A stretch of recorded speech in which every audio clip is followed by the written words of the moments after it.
Hi guys, welcome to the latest podcast of YarninBlak. Today I've got a great friend of mine on, Shantelle. I'll introduce you to her in a second. But first I'd like to acknowledge the traditional custodians of the land that I'm currently calling in from. I'm here in Wiimpatya on the land of the Wurundjeri people, and I'd like to pay respect to their elders past and present. And I'd also like to acknowledge all the young people coming through because they're going to be our future warriors and our future leaders. So I always like to acknowledge them. But today I've got a great special friend on. It's been a while to try to get her on, but I've actually got her right on right now. It is Shantelle Thompson. How are you? Hi, Mob. It's so deadly to be here. And you're right, it's been a while in the making, but all in right timing, right? And I also just want to acknowledge country and culture as well. I'm calling in from the lands of the Latchi people, and I'm also on the border of Barkindji country, so my own ancestors, and I want to acknowledge our elders and ancestors, both past and present, because without them, we wouldn't be who we are and where we are. And I want to acknowledge the warriors and the leaders who are leading today and carrying the work and the continuation of that line, and those that are stepping up to inherit what we do and will be our future warriors and leaders as we move into that different age bracket of eldership and future ancestors, and acknowledge that everything we do needs to honour those who came before us.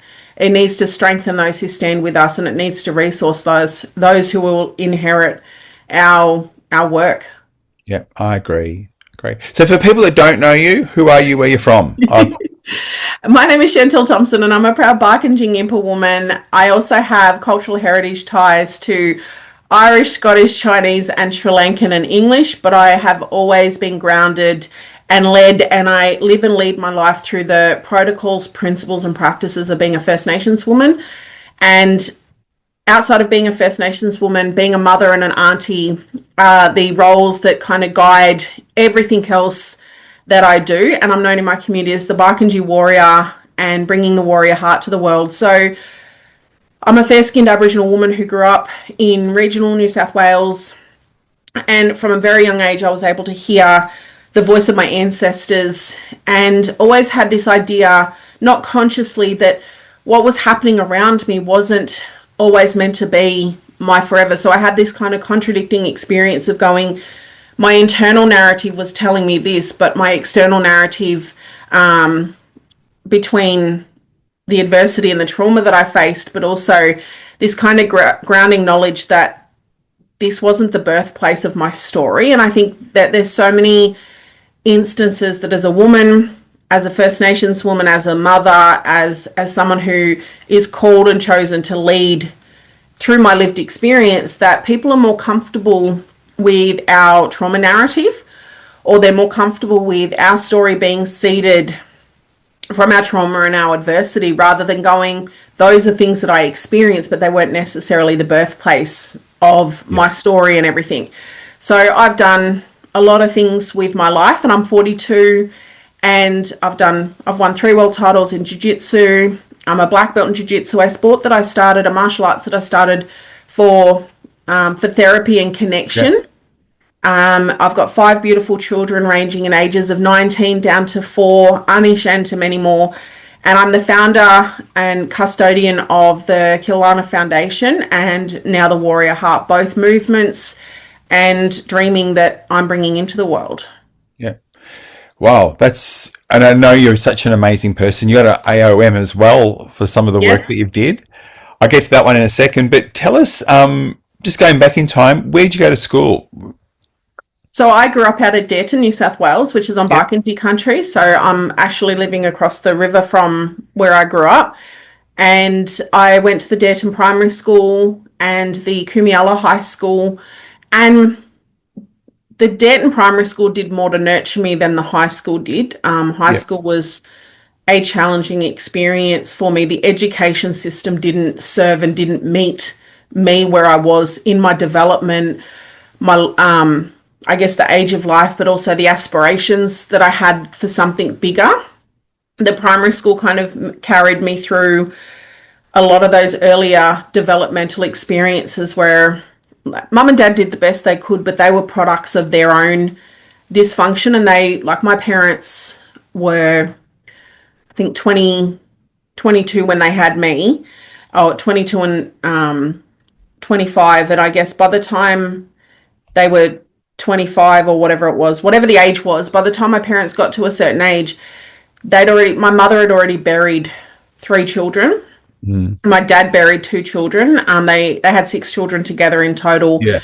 And then mum spiraled into alcoholism and trauma, and dad became a single parent, or fought to become he was with my stepmom at the time. So they'd already been through quite a lot significantly by a set age. And that really shaped, I guess, my early years of being the oldest in the household, and how fast I had to grow up to help carry some of the household from a very young age, and being forced into a situation where I saw myself as a caretaker, as a rescuer of other people around me, without necessarily having the right people to nurture and support me. So there's a lot of abandonment wounds, but the one main consistent person in my life was my nan, my non-Indigenous nan, and she was always the one who fully accepted me without question and was there without fail. So like I said, my dad and my mum fought to do the best they could with what they had, but now I understand so much about trauma and how it plays out in behavior. Yeah. That they were that. And I guess for me, I always had this connection to country, this connection to my ancestors, that I was this proud Aboriginal girl from the get-go. Like, it was never a question, but because of the color of my skin, I was too much for mob, and I wasn't enough for mob, or I was too much for mob. Same with the white fellas, I was too much or not enough. And these were the experiences that I had, that every time I tried to be myself in the world, either it wasn't enough, I wasn't allowed, I was too much, or it wasn't safe to be myself in the world. So I hid a lot of that behind fighting to be myself in the world, and being very extroverted with that fight and my strength.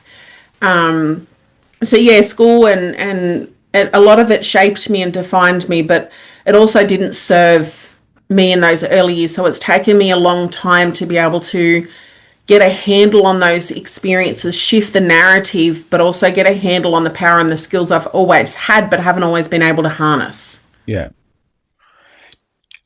Are you harnessing them now, or Yes. are you still on the journey? I think I'll still be on the journey until I pass over into the dreaming, because I think with what we've been through and the intergenerational, the epigenetics that we experience that shift and shape our physiology in terms of what we inherit from previous generations. And for me, it's not just what I inherited from intergenerational trauma of being Indigenous, but like the Irish and Scottish side, like they went through their own things. But also these days I'm more focused on, rather than undoing the trauma, it's more doing Indigenous love and grounding myself in those measurements of going, well, what can I do to help myself, to strengthen myself?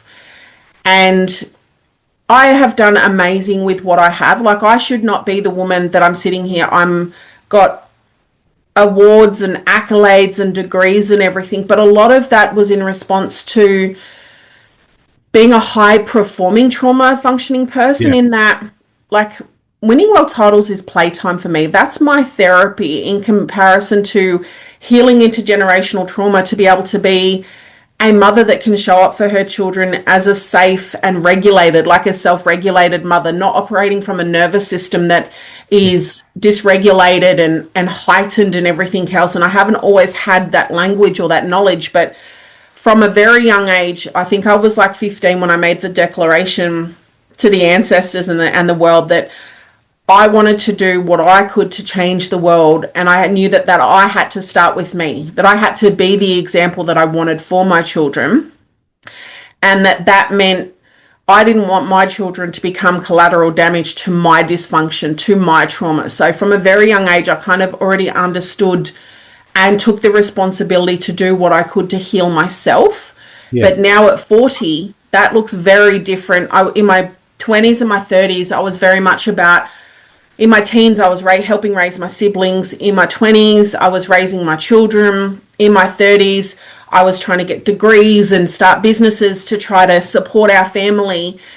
And I didn't realize how much of everything I did was outside of myself, and how much of what I did was for my mob, for my kids. Like, this season looks very different, where I'm being brave enough to go, I'm becoming my own purpose. And that in becoming my own purpose and saying no to anything that doesn't resource, sustain, or honor that purpose of me being the source of everything that I do, then it has to go, because the love and the life I give to my children, the work that I do for others, the legacy I want to leave, I am the source of those things. So if I'm not well and strong as the source, and the work I do should be restorative, it should be regenerative, it shouldn't deplete me. And these are lessons that I'm only just starting to grapple with. And as a woman, as an Indigenous woman, and as a mother, it's not a public narrative that I see being had. No. And I love you for the fact that you're putting that narrative out there for people to actually hear, experience, feel, and hopefully have them resonate in themselves as well. That they're not the only person going through this, but you're going through it as well. But you can publicly talk about it and get the conversation started. I think that's something that I've always done unconsciously, and then when I became conscious of it, it was a bit of a fuck you type thing to the world, of going, you know what, I'm here. Like, I was very defensive and aggressive in terms of asserting myself into the world, because I had to be. I've had to fight. I have bled and sacrificed to be this woman and to even exist in my world. Like, if you look at, if you stack up what I've been through, what I have, not just what I've inherited, but what I have experienced, there is no way, according to statistics and the live thing, that I should be this version of me. Yeah. But I am. And that comes from somewhere. But now, anyone that's watching this, if you've got kids or you've got grandkids or whatever, or you're into animation, the simplest way I can explain my journey is that of Moana. Is that Moana was called on she was chosen by the ocean and by the old people, and her grandmother was the only one that could see the writing on the wall in terms of, you gotta love AI when they start using your hand gestures, eh? Yeah. She was chosen to go first. Her people had done what they needed to do to protect themselves, but then they'd forgotten who they were along the way. And the things that they had done to protect themselves was the very thing that was killing them and would be their demise. So Moana had to go against her teachings. She had to go against her family, and she had to go somewhere. But she was chosen, but she had to answer that call. And I feel very much similarities in that. I find a lot of answers in that narrative, in that storyline. But then the other one's Kung Fu Panda. Kung Fu Panda is like, Po wasn't meant, he's this big pudgy panda that's just like so excited about Kung Fu that he's like there. But then in following that passion and that calling, it led to him going on this journey that no one else except a few expected him to succeed, let alone himself. But by Kung Fu Panda 3, his journey is inner peace. And that's where I feel I'm at. Like, every time I look back on my journey, I'm like, how the hell am I the woman who's won 3 world titles, 3 degrees, started a multiple 6-figure business because I needed to fund my own dreams and take care of my family? Because where I came from, they never told me that someone like me could do that. So I'm like, if this is everything that I could achieve in centering everything else and everyone else outside of myself, what does it look like? Because my mum didn't make it to 42. I'm 42. What does it look like if I slow everything down and I'm like, in this season, I'm the source of all the love, the life, the leadership, and the legacy I want for others. I need to ensure that the source that flows from me, the flow, the fruit that others get to be, the shade that I offer, is from a well-resourced place. It is from a true space. And being able to speak my truth has been something that I have this compulsion to do. I cannot not be myself in the world. It depletes me too much to put on a mask. Yeah. But now in this season, I'm speaking my truth and my story, not to be heard or understood, but rather to speak that truth in a way that it can reach those it needs to serve. But I'm not here to justify or explain that truth. Yeah. Yeah. You mentioned you study a couple of times. You studied at Deakin. What did you study? And why So did you why did you study? 'Cause it was education, wasn't it? yeah. Yeah. So when I was 15, so I've always loved kids. I always wanted to be a parent. I've always been so strong in my cultural pride and connection and everything else. But like I said, education didn't always meet me where I needed it. Teachers couldn't always meet me where I needed it. So at 15, I somehow decided that I wanted to be a teacher and that I wanted to work with kids like myself who had all this power and potential, but they didn't necessarily know how to channel it, and their behavior wasn't necessarily reflective of who they could become. Their behavior was reflective of where they'd been. And obviously at 15, I wasn't conscious of all this, but at 15, I was like, well, I want to be a teacher so I can be the teacher that kids like me need. And that year, I was in year 9, and I had 2 very different experiences that left very lasting impressions on me. One teacher was trying to help me the whole year, and I didn't see it at the time. And she was trying to help me see myself in a different light. And I had this other teacher that just absolutely hated me. Like I pissed this teacher off like there was no tomorrow. And I used to read romance novels, so it's not something that many people know in a public sort of thing, but I used to hide myself, and I loved historical romance novels. And I was a fast reader. I didn't learn to read until I was in like year 1 or 2 because of some early stuff that had happened, but books became my reprieve, my safety net. And I had this teacher have a go at me, and it was in Aboriginal studies, and it was a white teacher too, so I already had my back up about that, a white teacher teaching black kids their own history. Anyway, I was sitting up at the back of the class, and I had the textbook open, but I had my romance novel in front of me, and I was reading away, and she said something about a historical fact, and I popped my head up, didn't put my hand up or nothing because I knew it pissed her off. And well, I was a real agitator, eh?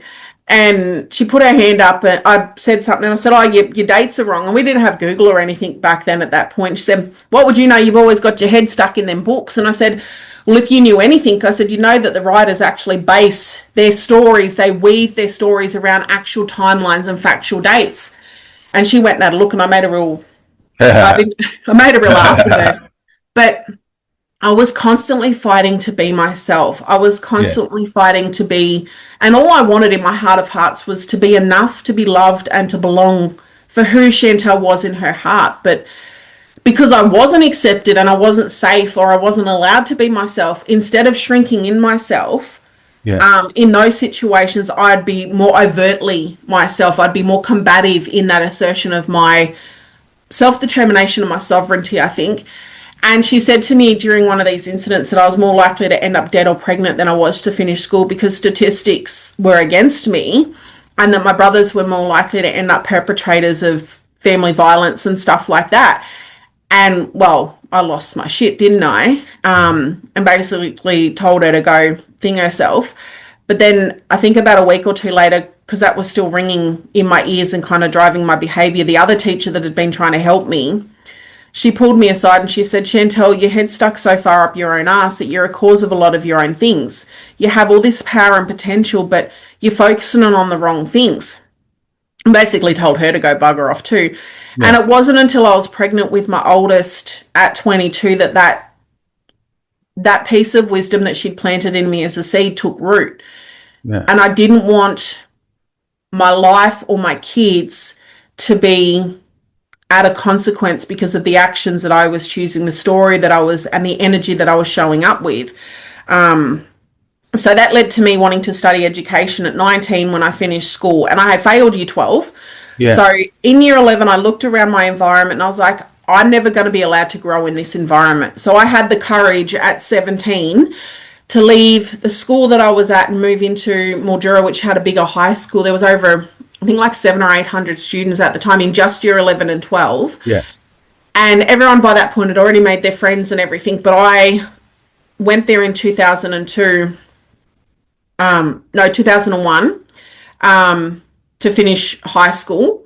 And because I started uni in 2003. And then I failed year 12 because I had so much pressure on me. My mum got sick. Life wasn't very set up to support my schooling. So I went back and I repeated.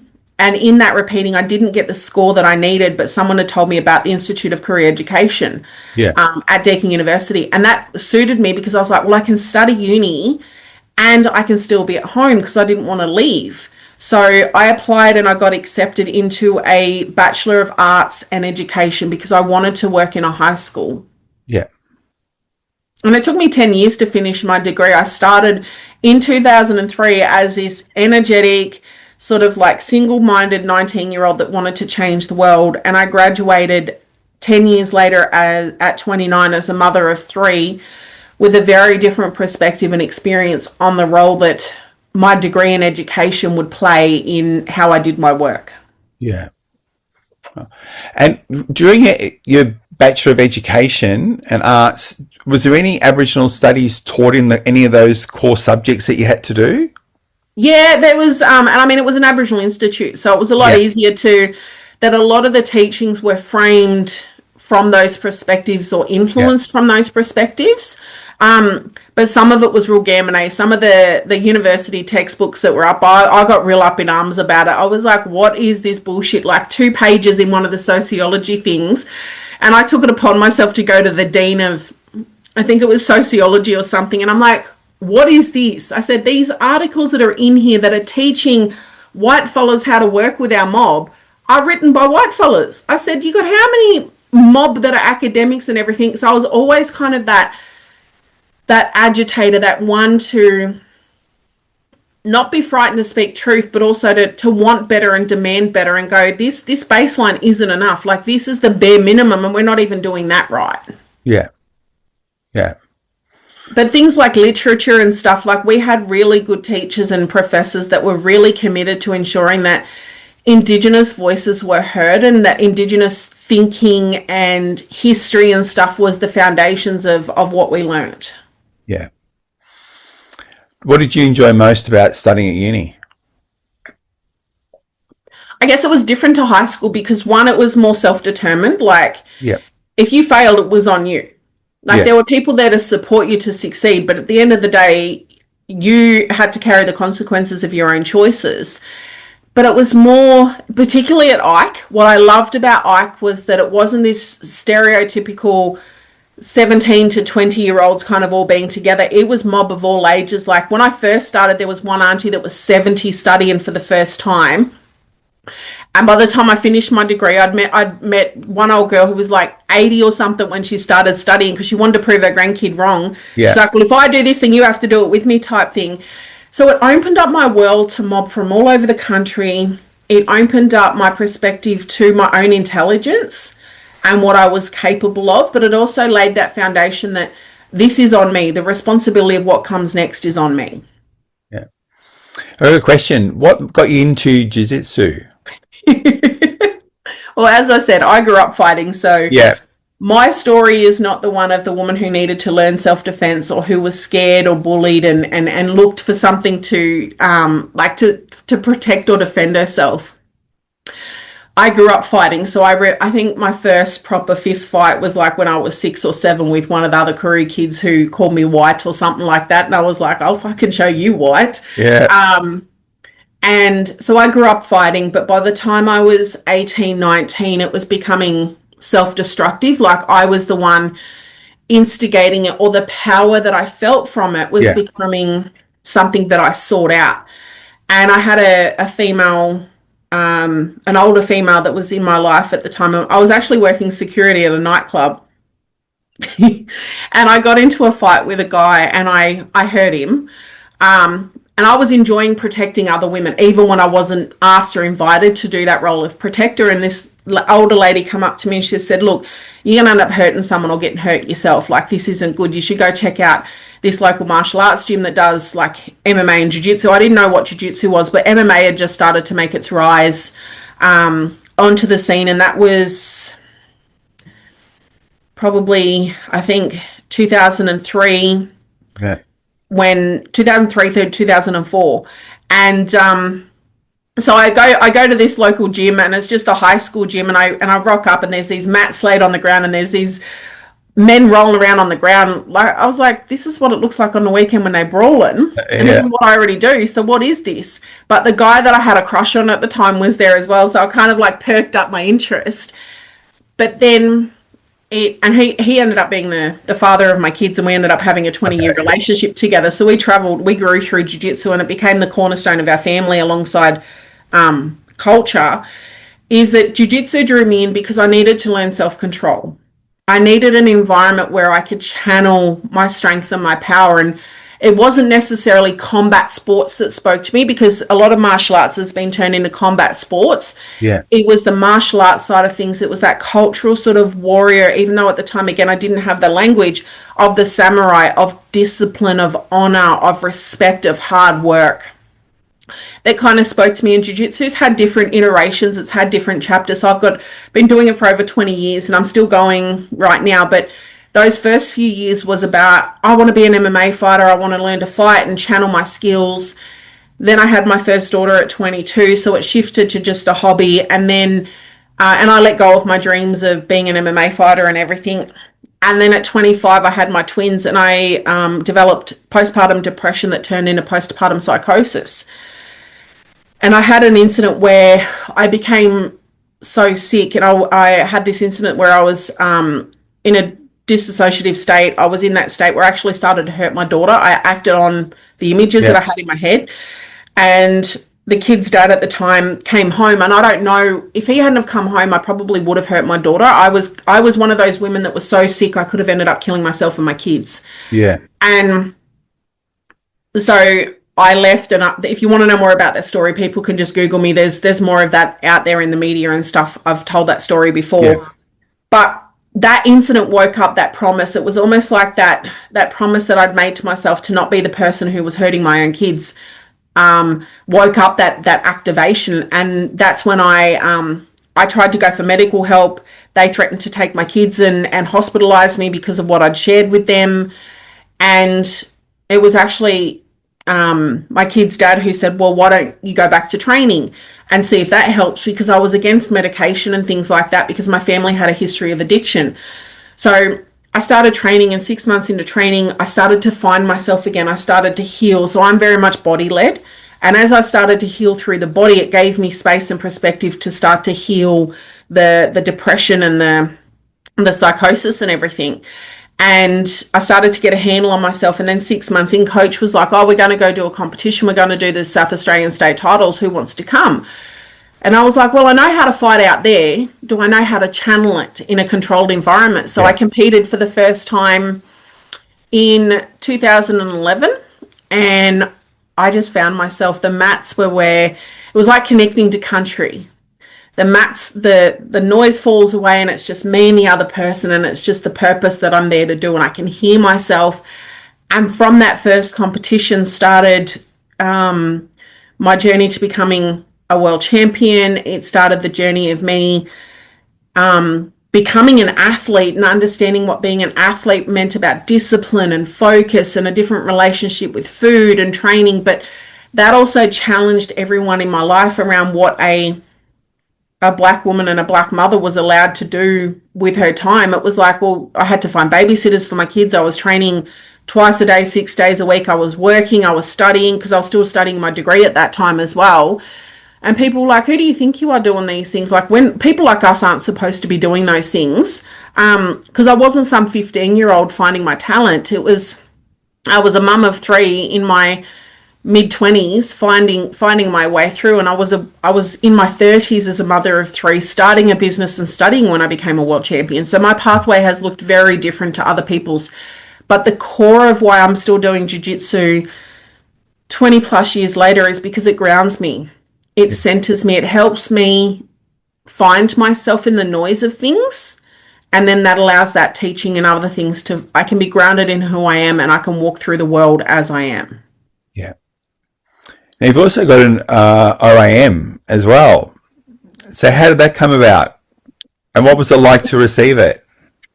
So 90% of my awards have come because I've written them myself. I've applied for things myself. 90% of my media opportunities have come because I understood you needed these accolades and this platform to be able to, I guess, get into rooms and get your story out there. So it was 2021. I'd had my son, my youngest son, he's 4 now, in 2021, and I got this, and it was the last time, like, you have to accept the OAM in order to get it. And I got this weird phone call saying, you've been accepted as an Order of Australia medal. And I was like, what is this? Like, I in my head, I was like, this is white people stuff. I don't need that. I don't want that.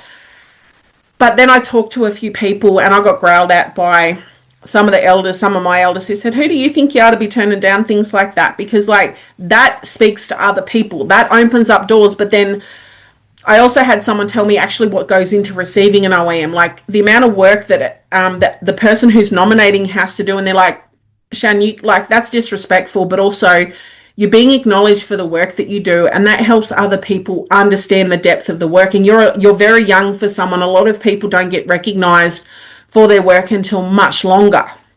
So my OAM comes for the work that I've done, my stuff that I've done through sport, but also the stuff that I've done through the community, working with youth and women.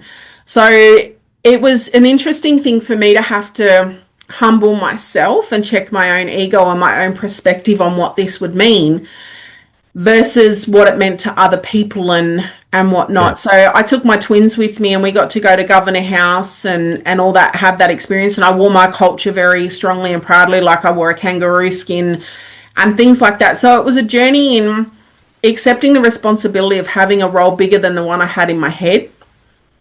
And it was about, what does that accomplishment and that title help me do for other people? How does it amplify the work I'm here to do? Yeah.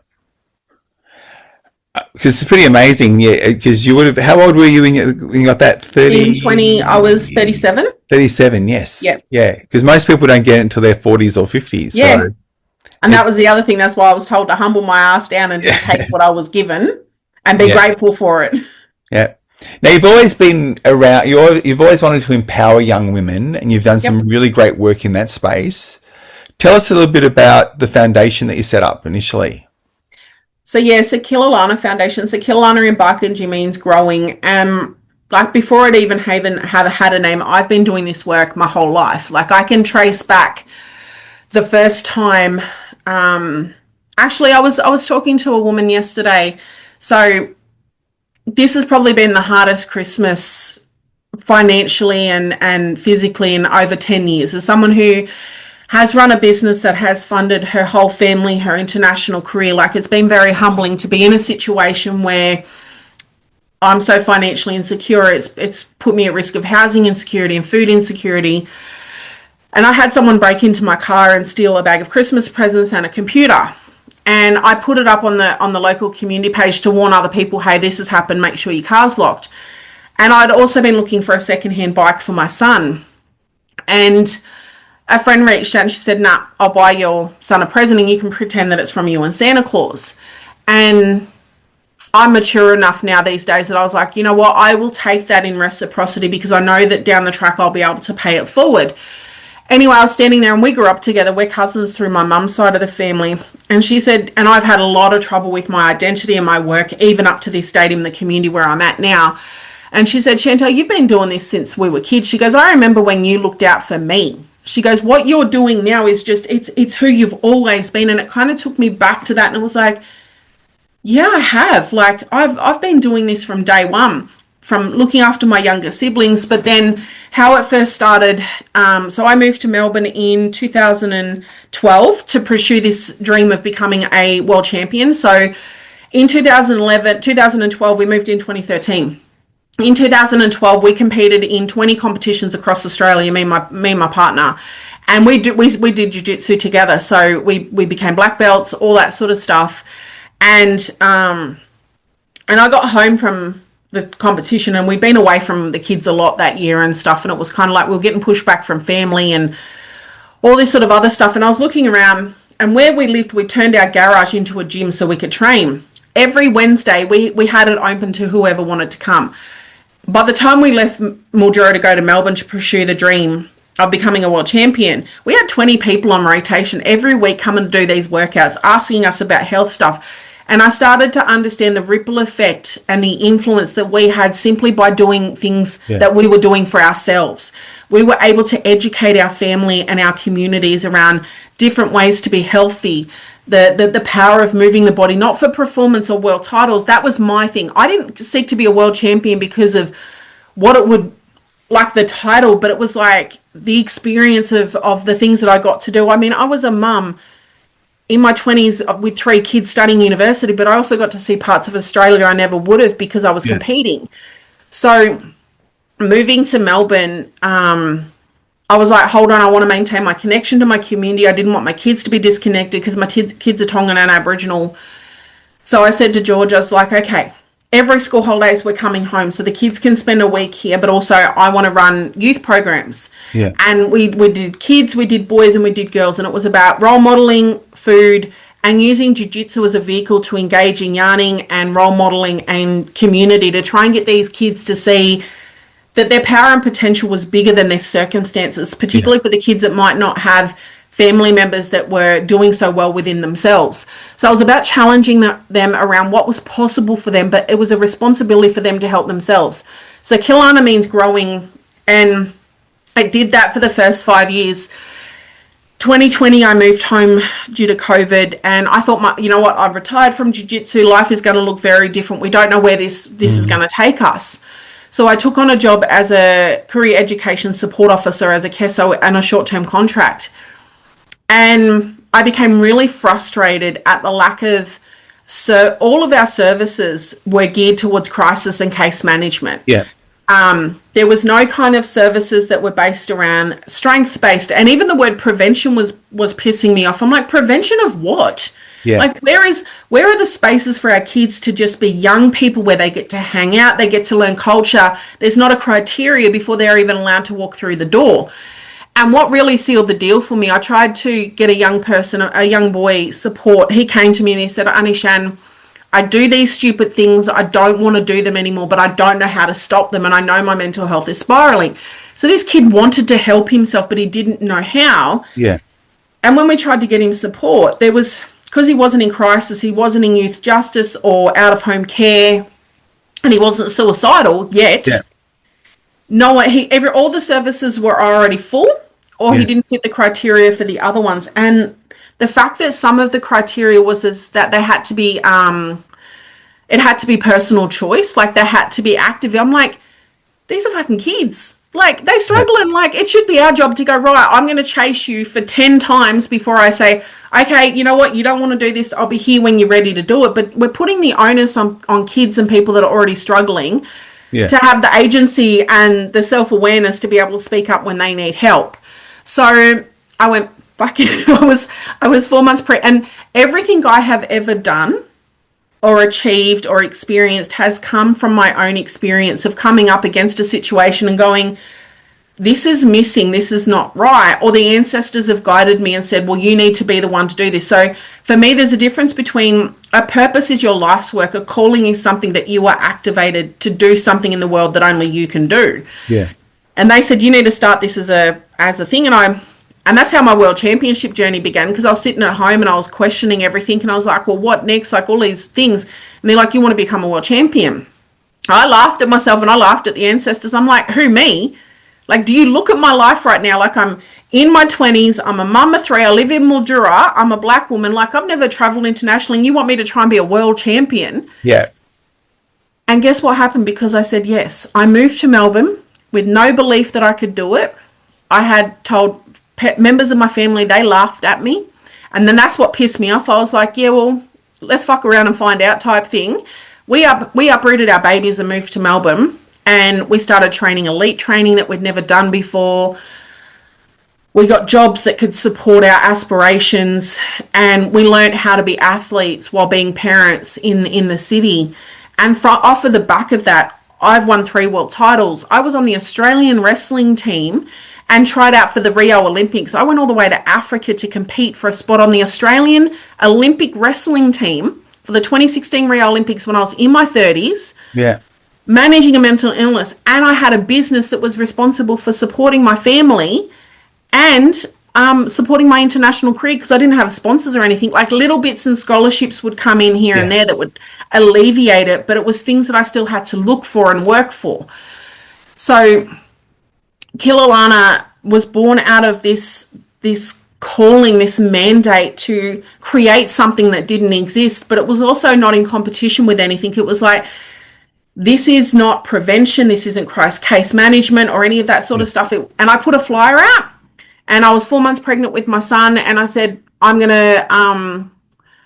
got an after school girls session running, whoever wants to come comes. 30 girls rocked up. And that to me showed that there was a hunger for culture, there was a hunger for connection and ceremony and women's business that wasn't tied to drama or politics or these other things. And from that, we've had a 5-year journey. We're also an award-winning program now. We've had over 300 young people. We evolved from just doing girls to then doing women and youth in general, because the boys came to us and said, we want you to do this for us as well. We formed a dance. Two of our older girls formed a dance group. So my kids that come through the program, they become my elders. In their words, Anishan's the bus driver and the ATM. We're the GPS. And that's what we've been doing for the last 5 years, is just creating spaces where people can come into their own story, their own experience, but ground themselves in culture and ceremony and decide who they want to be beyond what they might be going through. Yeah. Now, I'm just watching the time. I know we've got just a couple of questions left, but one is, you'd obviously meet a lot of young people that don't know much about culture, but want to know more. When people come to you and go, Anishan, where can I start my journey? Where would you recommend? Look, I think that particularly for young people that might not have grown up with culture, or they might be the first one in their family to find out that they're Indigenous and want to acknowledge it. To me, I'm like, that's your ancestors choosing you to wake up your song line, to wake up your family line. So there's already that. I think allowing our inner compass to be the thing that guides us rather than looking for stuff outside of us to provide the answers is one of the first keys, because when we look inside ourselves into our heart bypasses our ego and our trauma. And both become problematic in themselves, and both can serve us in the way of how we approach them. So I say to them how I started. Like, I grew up being Black. Like, I know where I am and who I come from, and yet my identity is still challenged. Like, I still have people saying I'm not Barkandji. I just recently went through an incident where I posted on my Facebook that we'd just come off of a community event where I was leading and teaching young women dance and culture, and I didn't grow up learning dance. I didn't grow up learning language. I grew up being Black, and I grew up in a community that had retained as much culture as it was, but I didn't go out camping with my mob and learn tracking and camping all the time and things like that. Like, life was very different for me.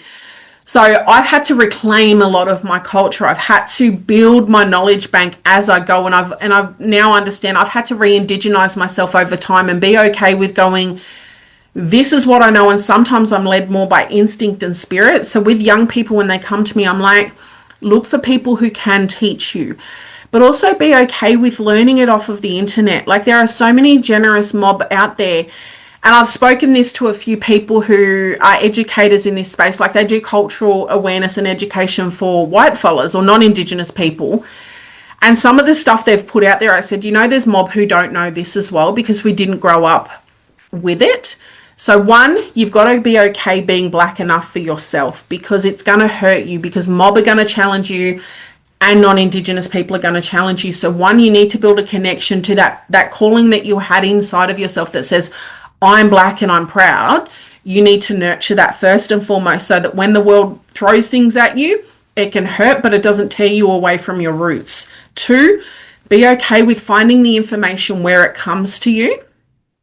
Three, talk to your ancestors and allow your ancestors to guide you, and find places where you can learn culture away from politics and drama and lateral violence, but also be okay with it being complex because of the historical stuff, but don't let that get in the way of you going on your journey and understanding that this is a lifetime journey. So it kind of gives them that peace to go, I can learn it where I can access it, but also being open to their ancestors and their spirituality coming to them and guiding them. but also taking responsibility to becoming strong enough within themselves that when the world tries to dictate to them who they're allowed to be, they can stay grounded in their own knowing, even when they don't have a family name or elders to protect and guide them. Yeah, that's really great advice. I like that. Question I ask all my guests is that if I gave you $1 zillion and a magic wand and said you can fix something in Indigenous affairs anywhere in Australia, where would you start? What would you do? And there's $1 zillion. I would let Indigenous affairs deal with itself, because that is outside my remit. That is outside of what I would do is activate community spaces that are place-based, sovereign and self-determined, away from trauma, away from victim mentality, entitlement, and I would position those spaces to do the work of treaty amongst ourselves and coming home to ourselves, and each individual learning how to be accountable to indigenizing themselves, to healing themselves, because we have collectives of people and communities that are unwell, and we're not taking our responsibility to be a part of our own sovereignty and self-determination. We're not, from the work that I have done and the life experience that I have, those resources would be into regenerating country and culture and language, and creating our own schools and our own spaces where we can come home to ourselves, where we can come home and understand who we are in the context of our culture, but the role that we play in weaving the dreaming and the current experience, not for the next generation, but for the generation who's here and now, because the next generation will take care of itself by what we do now. And what I'm not seeing is enough people, individuals in positions of power and responsibility, taking the responsibility to handle their own shit, to take responsibility to get back on country, to get back in connection with culture and community and things, and ensuring that they are well and strong within themselves, but then they can meet the responsibility of the roles that they hold. And then creating collective spaces where people like us, AJ, I don't know where you go, but I don't have any spaces where I can go that hold me as Shantelle the woman, where I don't have to be the mother, the auntie, the sister, the woman, where I can go and sit and I can feel safe to put the rest of the world down, where I can be safe enough to be vulnerable. And I'm like, well, now I need to have the courage to give that to myself. I'm no longer looking for safety outside of people. I no longer walk into a room and go, I'm here to do one of AJ's workshops, and it's AJ's job to make me feel safe. I'm like, I'm sorry, you're a woman with 3 degrees. You've birthed 4 children into the world, plus a kinship kid. Yeah. You've got like all of these things, and you're putting the responsibility on someone else to know your triggers, your trauma, your story, your capacity. No. It is your responsibility to carry yourself, and I weave my safety and my knowing into myself, so that when I walk into a room, I now walk in there like my ancestors have called me into the room. I don't seek belonging from the room. I don't accept acceptance or safety or permission to be there. Yeah. And that has taken me a hell of a long time, and I'm still going through that. But if I had that money and that magic wand, I would create the spaces to regenerate country, to create our own schools, but to create spaces where those who are leading and changing the world and doing the work, people like yourself and I, we can be resourced and nourished, so that when we go out and do that work, it can be amplified through our efforts, so it can meet those who need it now, because what we do now will meet the next generation. So we get to decide, instead of just looking 7 generations from now, it's like that will take care of itself if we do the work of taking care of what needs to be done now. Yeah. My last question is, what would you like people to walk away with from our yarn this afternoon? 1, come and follow my story. Help me amplify my story out into the world. So I have my own YouTube channel. I have my own movement that I'm building. In 2026, my book will be coming out. Suicide to World Champion, the birthplace of the Barkindji Warrior. So you can come and join my free online community called the Warrior Heart Activation, which is a platform on school, and you will find all that information over on my YouTube channel, Shantelle Thompson, or Shantelle Warrior Heart, I think it is. But if you just put in Shantelle Thompson, you'll find it, because you following and liking and subscribing allow me to reach more people. It allows me to get that message out into the world. But take the courage to come home to yourself. Take the courage to sit with yourself and own your own bullshit. Own where you are the cause of your own circumstances. Where is it that you are avoiding your power and your potential? Because when we take the responsibility and the courage to go, how am I writing my own story? How am I showing up to my own experience? And especially as mob, what does self-determination and sovereignty, what does it mean to be mob within my own home, within myself as my home? Because country, a tree has to first take what it needs from country before it can provide shade and fruit. And I think the current model of culture and community and service comes from toxic obligation. I see so many people leading from burnout, loving from self-abandonment, and doing life from survival mode and crisis and case management, that we forget that if we are well within ourselves, there's only so much we can do in our 60 to 100 years if we're lucky enough to make those ages. Yeah. So what are we doing to ensure that we are well within ourselves so that everything we do outside of us is a flow-on effect, it doesn't deplete us? And have the courage to just sit with yourself and go, what is my greatest desire? Like what would change in my life if I became a part of the collective of people that I care about? Because so many of us are focused on everything else outside of us that we forget that we are the vessel that carries that work. So when our vessel is strong in our mind, our spirit, and our body and our heart, be okay with what you can't do, but take control of what you can do and watch what changes around you when you start to serve, love, live, and lead from a healthy, aligned place rather than a depleted place. Yeah, that's awesome and very beautiful to finish off with. We will put all the links to your website and YouTube from our podcast so people can actually contact you directly. But I do want to say thank you for joining me. I know it's been hard to get you on, and this time of the year was a really good time that we can do it. Thank you for your patience in persisting, but also thank you to any people that do listen, because I don't take for granted when someone chooses to listen to something. When there's 8 billion people in the world, there's so much information out there that when someone chooses to give you their ears, their heart, their energy, and their time, I don't take that for granted. But do something with what you've learned, whether you apply it to yourself or you pass it on to someone, because AJ, you're committed to creating a space where people's stories can be held in a place where they're accessible beyond that time and season. And I don't take that for granted. And the fact that you didn't give up on getting me onto the show, and you understood that my life was going through some very things, and we booked a couple of times and I ghosted you a couple of times, but you're like, nah, I'm not giving up on this woman. And you just happened to message me at the right time. And I was like, look, between now and New Year's, the best time to catch me because the kids are with their dad and all this sort of stuff. So thank you for creating this time and space for me to have a yarn and kind of just share not just my history, but the future and what comes next. Yeah. And you know how much I love you and your work? Yes, I do. You do. You've always been there to just send me a message or say or see things. And I think that's the biggest lesson I've learned in this season, is that after that incident with that old girl, which I don't think I finished because, blackfellow wear yarns, I put out something to offer to the world. I was holding a women's circle for all women, and I was sharing a video where I'd been leading some young girls in dance. And she said, you're not even Barkandji, you want to stop claiming. And this is someone who knew my mum, who grew up and I was like, you know what?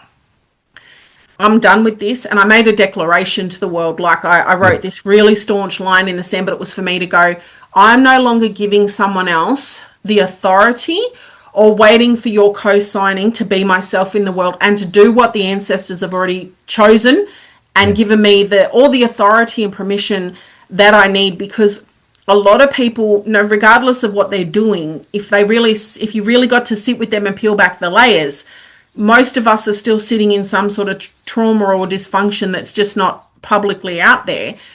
And I was like, what is going on for this old girl but she's also in a position of privilege and responsibility, and she did not hold her eldership to hold care and respect for me as a younger female in the world doing what I'm here to do, and to call me out publicly like that. Like, she doesn't know what I'm going through. That could have pushed me to suicide or anything. That could have been the tipping point. Yeah. And that's what I mean. Like, people are not taking responsibility for the roles and the positions and the privilege they hold by handling themselves first and projecting their hurt and out into the world. And that's when I made the decision. I was like, no, this next season is for me to go back to my roots and know where I come from properly, to go back and sit with the people and not stop questioning and asking, to find the people who will tell me my family's history, not make the excuses, but to no longer wait for other people to give me authority or permission to be myself in the world. It's like, no, if I piss you off or something I does trigger you, that's a you thing. And anyone that's not willing to come and knock on my front door and sit with me and talk to me about what they perceive I've done wrong or could do better or whatever, anyone that's just going to talk about me behind my back or try to block me from what I'm here to do, you don't belong in my world. Like, in this season, I am my own purpose. Yeah. And everything I want for those that I love and serve will be a ripple effect of that. It's just that cut and dry. So thank you for creating this space and allowing me to articulate that, because I am an auditory processor. I learn as much about yarning to other mob as I do sitting with myself. And what you've created is a really beautiful space that is so important. So thank you. Thank you. Love you. And we'll get you back on soon. And guys, thank you for joining us. And I'll see you at the next podcast. Bye, mob. Bye.